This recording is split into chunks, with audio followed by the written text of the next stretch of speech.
Salut à tous, dans ma vidéo précédente sur l'Osmo Action, dont je vous mets le lien ici, je vous ai présenté la caméra en 10 choses importantes à retenir, avec beaucoup d'images à l'appui, et comme ça m'a été demandé par la suite, aujourd'hui je vous fais un petit tuto complet pour débutants avec l'Osmo Action. On passe en revue les boutons, à quoi ils servent, comment on les paramètre, et tout ce qu'on peut faire avec l'écran qui est à l'arrière. On y va.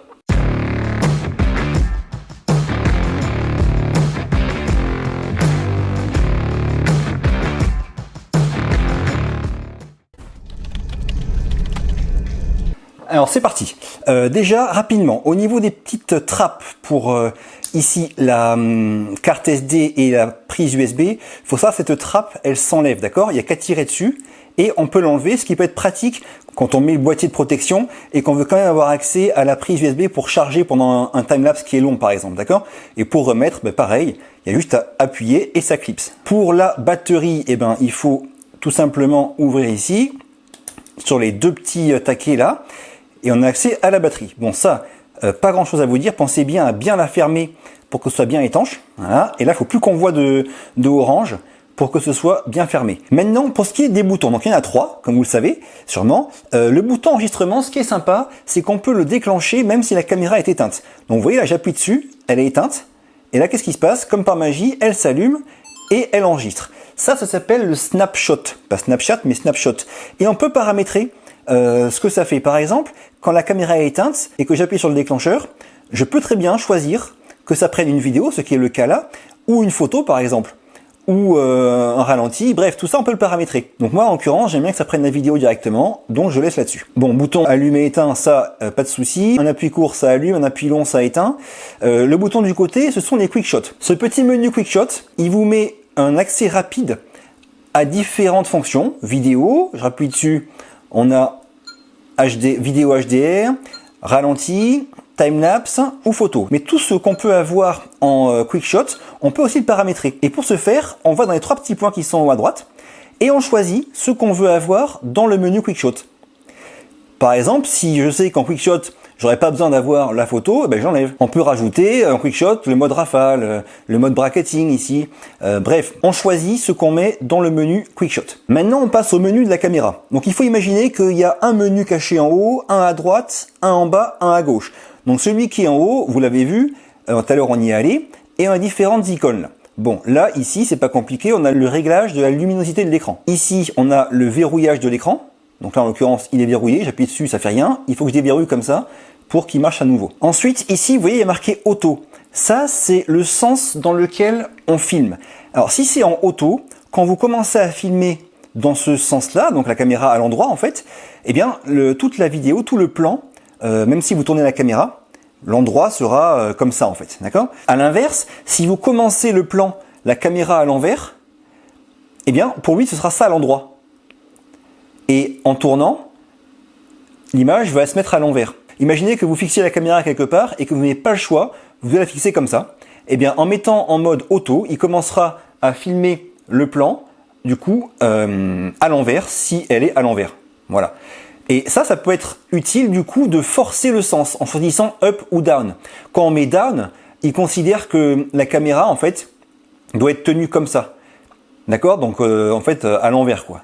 Ça, c'est à vous de choisir selon le mode dans lequel vous filmez la caméra, sachant que dans 95% des cas, le mode auto marche bien parce qu'il va détecter tout seul le sens de la caméra et filmer le plan en fonction. À savoir aussi qu'en mode auto, les inscriptions sur l'écran vont aussi bouger selon comment vous inclinez la caméra. Je vous montre ça. Quand je suis comme ça, je me mets là, en mode auto, vous voyez, hop, ça a basculé et il me met les inscriptions comme il faut sur l'écran avec HDR en bas et voilà. On continue avec cette icône là. Ça c'est ce qu'ils appellent le spot metering.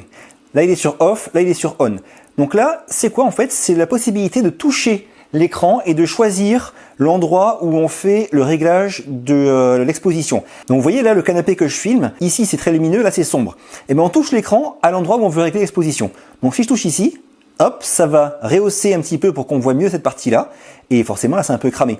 Donc, c'est à vous de choisir où vous voulez régler votre exposition. Ça, c'est le spot metering. Ce spot metering, il n'est pas actif quand on est en vidéo HDR. Là, ici, il y a la commande vocale que j'ai mis sur on. Donc, c'est que des instructions qui sont en anglais et en chinois pour l'instant. Il y a une petite liste d'instructions qu'on peut retrouver ici. command list, elle est là. Vous voyez, start recording, stop recording, take photo, screen switch et shutdown. Enfin ici, là, ça concerne l'affichage de l'écran frontal. Quand on est comme ça, eh bien, en écran frontal, si je le mets par double appui à deux doigts, on a l'image qui s'affiche sur tout l'écran. À l'inverse, si je change l'icône et que je la mets comme ça, hop, là vous voyez, on a juste une sorte de 16/9 au niveau de l'affichage de l'écran frontal. Et enfin, il nous reste deux menus. Donc là, c'est les réglages généraux. On retrouve un petit peu tout. On a vu Voice Control, on a vu Snapshot pour ce que fait le déclencheur quand la caméra est éteinte. Quick Switch, on retrouve le choix des options accessibles dans le menu Quick Switch. La connexion Wi-Fi, la réduction de bruit. Alors, pour le vent, alors là, il faut savoir que ça marche plutôt pas mal. Mais en conditions normales, sans vent, le son est quand même un peu meilleur lorsqu'on n'active pas la réduction de bruit. Donc mettez-la s'il y a du vent. Ici, on a le volume des différents sons que fait la caméra, hein, de déclencheur, de changement de menu et tout ça. Hop, la grille, moi je l'active. C'est pour avoir les lignes horizontales et verticales, pour mieux composer le plan et avoir l'horizon bien droit. Anti-flicker sur auto, c'est pour pas avoir de petits clignotements de lumière quand on filme dans une pièce avec des lampes électriques et qu'on n'est pas en pâle, qu'on est en NTSC. Donc bon bref, en tout cas vous pouvez laisser sur automatique. Le mode veille de l'écran, on peut paramétrer au bout de combien de temps l'écran se met en mode veille. Pareil, quand est-ce que la caméra s'éteint. Les LED, moi j'ai mis toutes sur allumé, mais bon, s'il fait nuit et qu'on filme, on peut mettre sur éteint pour pas que les différentes LED de la caméra perturbent l'image. La dernière icône qu'on n'a pas encore vue, c'est l'icône profil. Quand vous paramétrez un réglage de la caméra, par exemple, vous aimez bien filmer en 4K, 24 images par seconde, avec le D-Warp activé, la stabilisation, et bien ça, vous le sauvegardez dans ce paramètre-là. Et ce paramètre-là, que vous aurez sauvegardé, hein, vous voyez par exemple, j'ai sauvegardé 4K 25, Rocksteady, balance des blancs auto, ça c'est pas bien, mais bon, c'est pour l'exemple, et je la sauve en C1. Voilà. Je valide. Et ça, après, on peut remettre dans les quick shots le paramètre qu'on a sauvegardé. Mais bon, là maintenant, quand je vais dans les quick shots, vous voyez, hop, j'ai C1, j'ai mon petit réglage, mon petit profil enregistré. Donc on a vu l'essentiel pour le menu du haut. Maintenant, on passe au menu qui est caché à gauche de la caméra. Donc là, hop, on fait coulisser. Et là, c'est la visualisation de toutes nos vidéos ou photos enregistrées. Donc là, on est sur celle-ci. Bien sûr, on met play pour la lire. Il faut savoir que là, si je mets mon doigt, je maintiens appuyé, je monte et je descends, je peux régler le volume auquel vont se jouer les différents plans. En haut, forcément, j'ai la mosaïque avec tous les plans auxquels j'ai accès. Ici, il y a un petit tri. On peut choisir de voir tous ou que les vidéos, les photos, ceux qu'on a aimés, parce qu'on peut choisir, on peut mettre un petit like sur l'une de nos photos ou vidéos. On y a un accès plus rapide. Vous voyez là, je suis sur cette vidéo là et je peux la liker là ici là. Hop. Et après quand je vais sur toutes mes vidéos, je vois que celle-ci elle a un petit cœur. Je sais que du coup elle était bien. Et dans les likes, je peux avoir uniquement celle que j'ai likée. Je reviens sur l'écran principal. Là on va aller voir le menu du bas. Alors celui du bas, pas très compliqué, hein. D'abord il y a la définition, et non la résolution, la définition, et en dessous le nombre d'images par seconde. Bon alors, quand c'est en bleu foncé, c'est que c'est bon, c'est validé. Par exemple là, le Rocksteady, il est en bleu foncé, il est actif. J'appuie dessus, là je l'ai enlevé. On choisit un nombre d'images par seconde, on choisit sa définition, on choisit ici aussi si on veut Rocksteady. Il faut savoir que si on a une définition qui ne supporte pas le Rocksteady, eh bien il s'enlève tout seul. Par exemple, là je le mets en marche et je monte. Et là, vous voyez, Rocksteady Unavailable. Maintenant, si je reviens sur une définition et un nombre d'images par seconde pour lequel il est disponible, il s'est remis tout seul. Faites attention quand vous quittez ce menu-là, à ne pas par erreur appuyer sur Rocksteady avant de quitter. Parce que sinon, vous l'enlevez et ça fait des surprises. Pas mal se sont fait d'ailleurs surprendre en faisant ça. Et là, maintenant, je vais faire le dernier menu qui est à droite. Et là, on a d'abord l'exposition, là je suis en auto, là je suis en manuel. Forcément, quand je suis en manuel, je règle mes ISO, mais j'ai plus accès à l'ISO max, vu que c'est moi qui le choisis. Là, pour le shutter, bon, j'ai pas encore reçu les filtres ND, mais ça ne saurait tarder. Donc pour l'instant, moi je reste là-dessus en auto avec ISO max à 3200. Voilà, ça me va. Et là, vous voyez, je suis sur le menu où il y a le petit diaphragme qui est ici. Et je vais aller en dessous maintenant, sur la caméra. Hop, et là j'ai d'autres menus. Donc j'ai la balance des blancs. On peut choisir une balance des blancs vraiment avec les nombres. Donc là, le principe, c'est de la choisir, de la fixer et d'essayer de voir à l'écran que les couleurs que vous voyez sont proches de celles que vous voyez à l'œil. Je vous rappelle, j'en ai parlé dans ma vidéo sur la GoPro 7 Black, mais je vous rappelle que c'est mieux de fixer la balance des blancs de manière à ne pas avoir des balances des blancs et donc des couleurs qui fluctuent en cours de plan si la lumière change en cours de plan. Donc là, Custom, c'est bon. Ici, on a le profil de couleur, normal ou dessiné like. Donc ça, j'en parlerai plus en détail, mais en gros, le dessiné like, c'est un profil plus plat de couleur qui permet d'après d'avoir plus de marge de manœuvre quand on fait l'étalonnage des couleurs avec un logiciel. Donc ceux qui n'y connaissent pas grand chose dans tout ça, laissez en normal. Ensuite, là, il y a le D-Warp. D-Warp, j'en ai parlé dans la vidéo de la semaine dernière.